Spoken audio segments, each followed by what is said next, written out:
Bounds. Tonight, new warnings from China. As tensions rise with North Korea, the Chinese foreign minister warning that if war breaks out, quote, there will be losses on all sides. Russia, Iran, and Syria also issue warnings to the U.S. against new strikes in Syria. The threats follow President Trump's decision to launch two major military strikes in Afghanistan and Syria.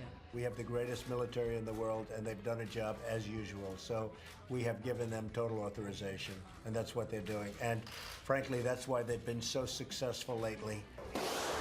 The display of military might, a message to U.S. enemies and their supporters, and what is quickly becoming a hallmark of Trump's emerging foreign policy. President Trump has given much more leeway to his military commanders to strike, and they're striking. And I think that does send a message around the world that America's back. Unbelievable. It's an about-face from the candidate who promised a national security strategy that put America first. I want to help all of our allies, but we are losing billions and billions of dollars. We cannot be the policeman of the world. But as commander-in-chief, Trump acknowledged the images of last week's gas attacks in Syria had a deep impact. I now have responsibility, and I will have that responsibility and carry it very proudly. There we go. In the span of a week, Trump has also changed his mind on the NATO alliance, now viewing it as a tool to counter Russian aggression in Europe. I said it was obsolete. It's no longer obsolete.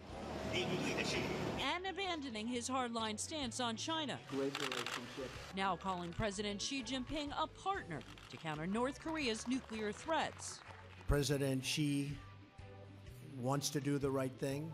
We had a very good bonding. I think we had a very good chemistry together.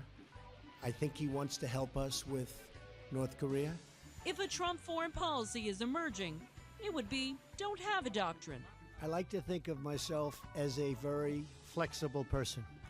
I don't have to have one specific way, and if the world changes, I go the same way. I don't change. Well, I do change. Trump says he trusts his commanders, pressing him to flex U.S. military muscle. In Yemen, where the U.S. is stepping up airstrikes against ISIS, in Iraq and Syria, where Trump has sent hundreds of additional troops to fight ISIS since taking office, and in Afghanistan, where his national security advisor, General H.R. McMaster, is traveling soon to plot the future of the U.S. military presence. Trump now learning to trust the expertise of his generals he once boasted about knowing more than. I know more about ISIS than the generals do, believe me. Bounds.